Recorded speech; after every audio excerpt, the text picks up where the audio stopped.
Welcome to Funding the Continuous Improvement Plan. My name is Stephen Curry, a consultant with the Michigan Department of Education. This presentation is part of a series of professional learning opportunities as part of the Michigan Integrated Continuous Improvement Process, or MICIP. There's also a companion reflection document found on the MDE MICIP website for participant use. It is important to keep in mind that leaders from the business office, human resources, transportation and facilities, and operations are also invested in the best interest of the students the district serves. The way they engage in supporting student success looks very different from the engagement of instructional and student support staff.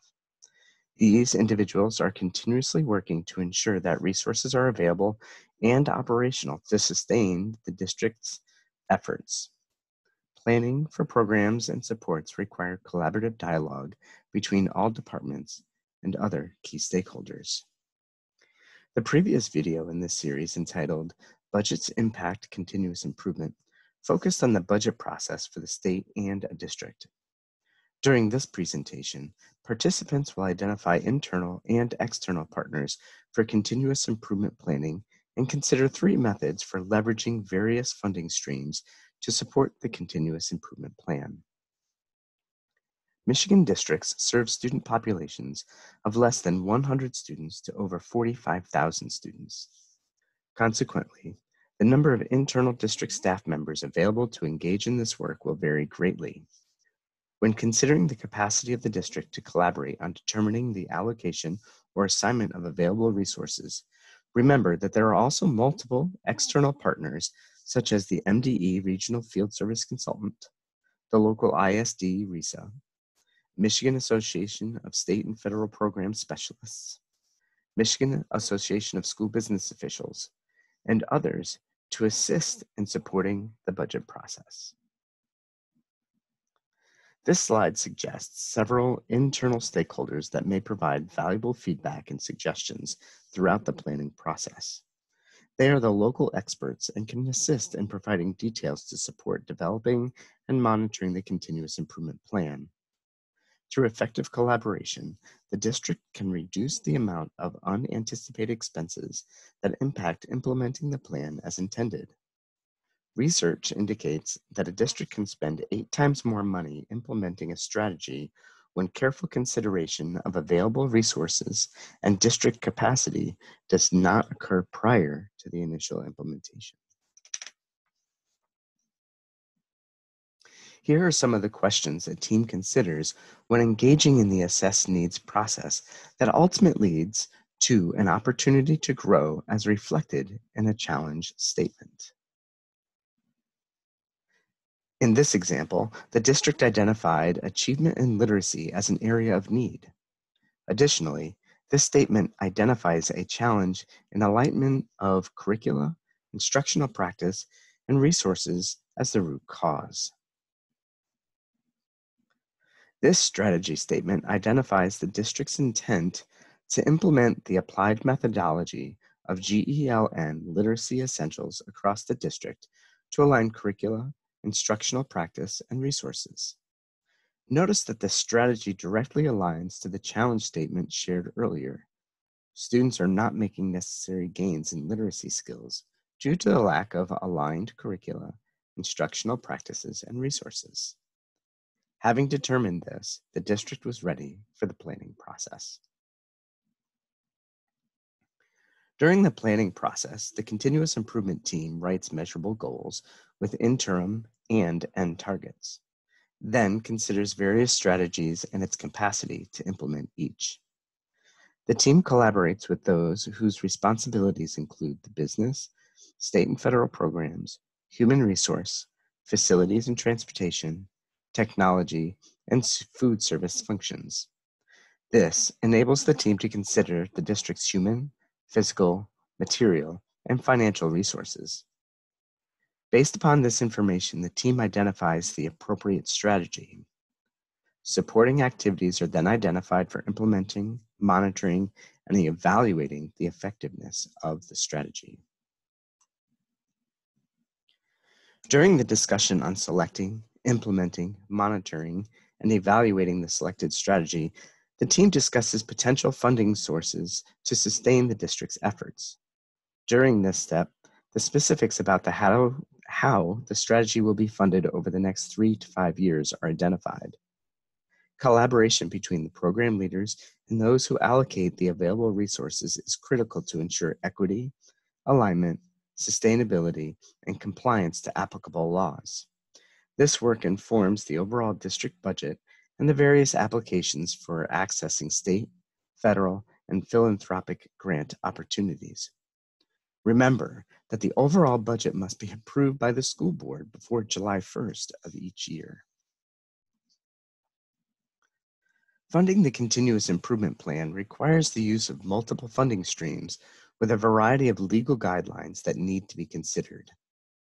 Consequently, a team of individuals that typically include the superintendent, state and federal programs, and those responsible for business office functions collaborate to sort out the details of braiding, transferring, and blending funding streams. These funds can be placed in 3 general categories. General funds consist of funds available to districts via the state per pupil allocation, local taxes, and philanthropic grants. State ancillary funds, also known as state categorical funds, are funds awarded to districts for specifically designed purposes that are outlined in the State Aid Act or other laws. Currently, there are nearly 100 different funds, including 31A at risk and 35A literacy. Federal supplemental funds are federal dollars provided to the district based upon a variety of factors, such as the demographics of the community. These funds are designed to supplement the general fund dollars and come with a variety of guidelines for allowable use. There are numerous needs within a district demanding the use of the same pool of funding sources. Consistent collaborative dialogue enables the collective knowledge of the district leadership team to utilize and align the available funds to support the goals established within the Continuous Improvement Plan. Furthermore, it ensures that the available funds are utilized according to the various regulations of each funding source. Braiding funds is a way for districts to use multiple federal, state, and local funding sources to support various parts of an initiative while maintaining their specific identity and purpose. Through an understanding of allowable uses and careful planning, the braiding of state ancillary, federal funds, and general funds will provide resources for specific educational activities that support a given strategy. Transferring is the process that is usable when a district can move funds from Title II Part A and/or Title IV Part A to another federal funding source the district receives. For programming purposes, these funds lose their original identity and take on the new identity of the new fund source, subject to all rules and conditions of that new fund source. Michigan's current system has the funds retaining their full identity, but they take on the allowability of the fund source to which they were transferred. Therefore, the funds must meet the intent and purpose and all other applicable rules of the fund source that received the transfer. Blending funds occurs when funding sources are combined under a set of single reporting and other requirements. As a result, resources contributed from each individual funding stream loses the original award-specific identity. Blending can occur through the process of Title I school-wide consolidation. School-wide consolidation is a process that is only allowable for Title I school-wide buildings. This process allows for the blending of certain title funds, 31A at risk, and general fund dollars. The specific fund identity is lost while the intent and purpose for each remains the same. As mentioned previously, braiding funds is a way for the districts to use multiple federal, state, and local funding sources to support various parts of an initiative while maintaining their specific identity and purpose. when reading the graphic from left to right. In dark blue, general funds represent the least restrictive funds available to a district. Resource equity begins here, and it is the base for funding the operations of a district. Districts with multiple schools that utilize federal funds are required to have a written methodology for distributing non-federal resources. Here, the light blue, general funds, are local funds that are restrictive, which means that there are specific allowable uses of the available funds based upon law, community approval, or philanthropic grant specifications. District focus is maintained when bond issues and philanthropic grants are requested that are aligned to the district needs and selected strategy. Significant challenges occur when a district seeks funding sources followed by an attempt to create a connection with the allowable uses of the funds to support the continuous improvement plan. In green, the state ancillary funds, or state categorical funds, are state grant funds awarded to districts for specifically designed purposes that are outlined in law.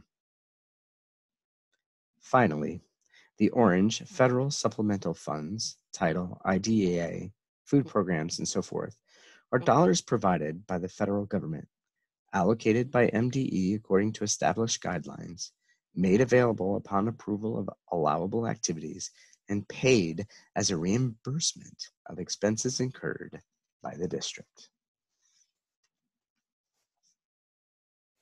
Notice that the chart is color-coded to align with the braiding graphic at the bottom of the slide, and that the items mentioned align with the challenge statement seen at the top right.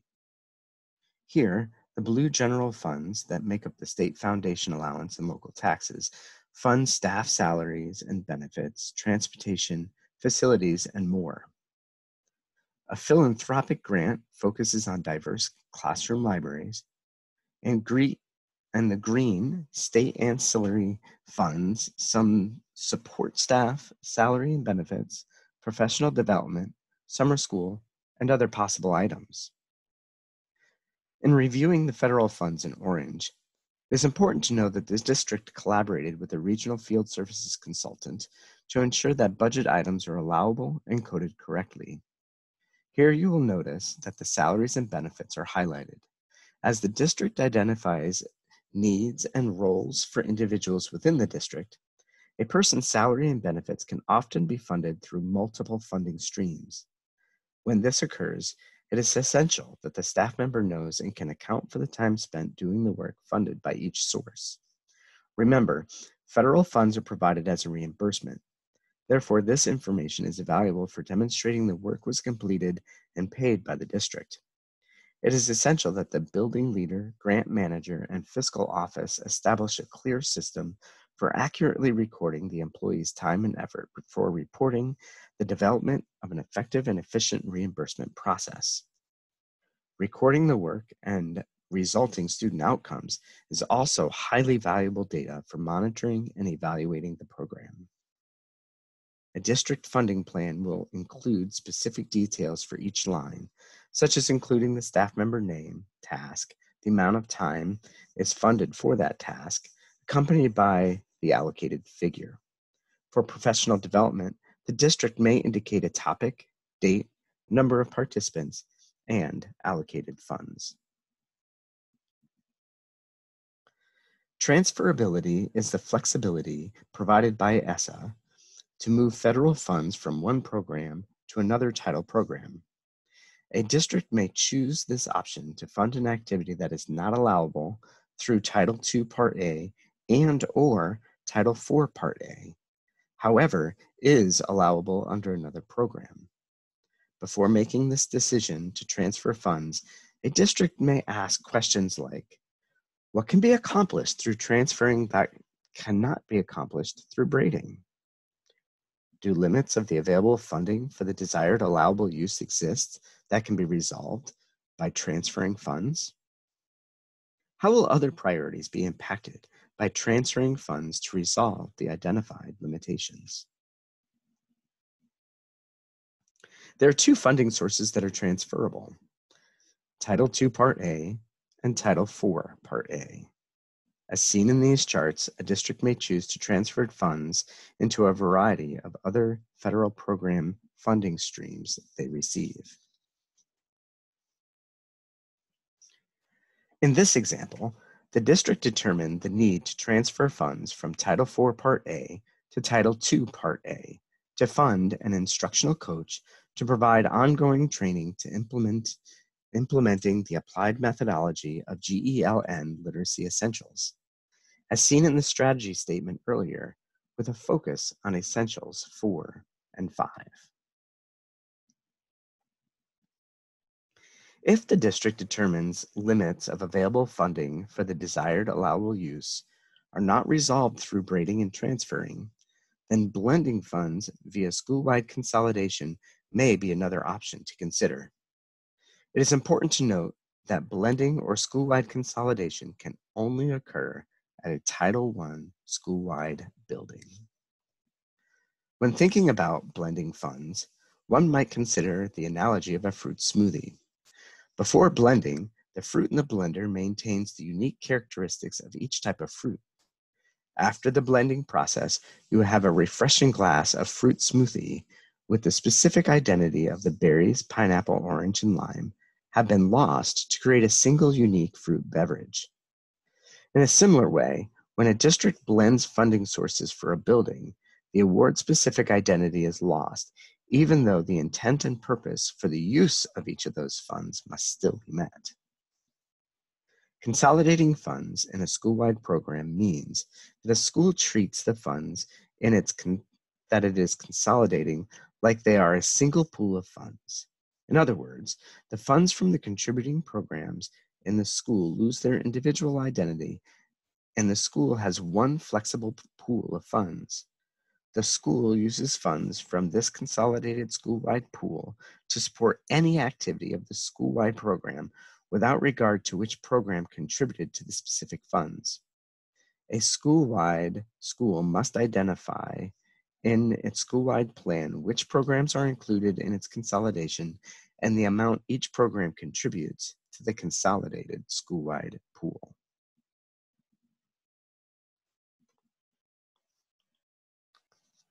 In Michigan, a school district choosing to consolidate funds have consolidated some of the following fund sources in which they received an allocation.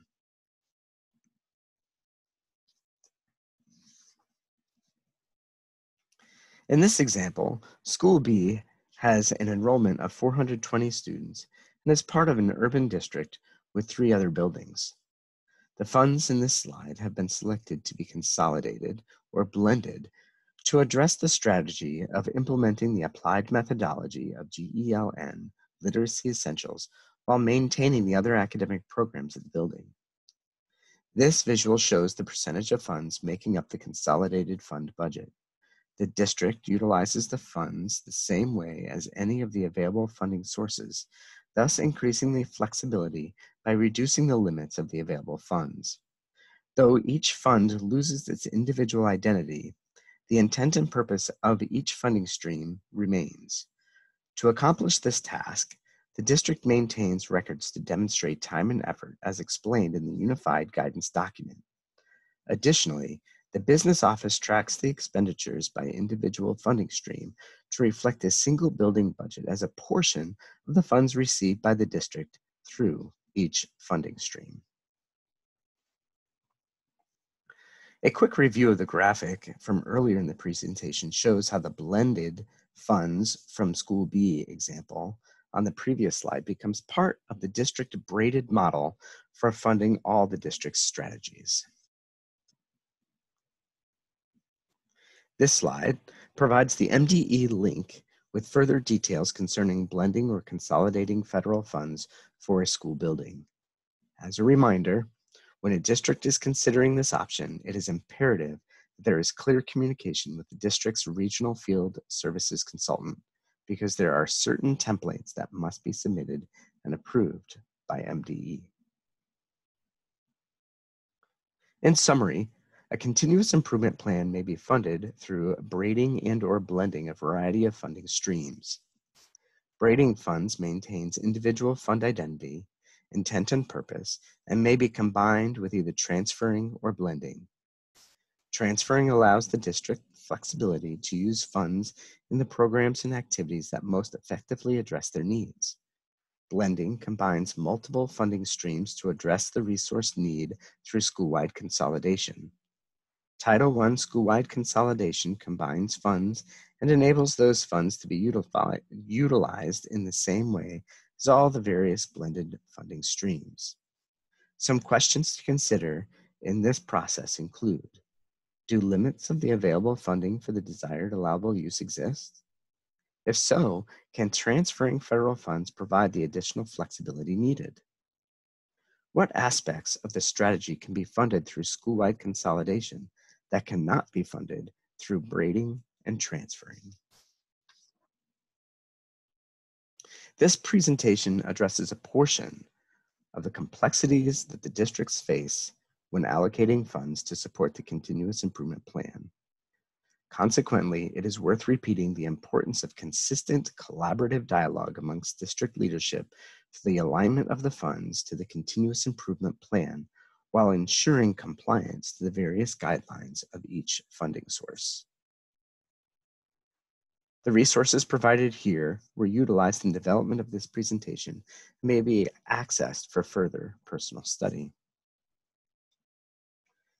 Thank you to the MICIP team, the MDE Curriculum and Instruction Unit, Grants, Contracts, and School Support Unit, Fiscal Unit, School Nutrition Programs Unit, School Improvement Support Unit, Special Populations Unit, State Aid and School Finance Office, Regional Support Unit, and MSBO partners for aiding in the development of this presentation.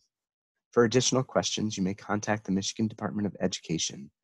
We wish you well on your journey as you serve the children of Michigan and their families.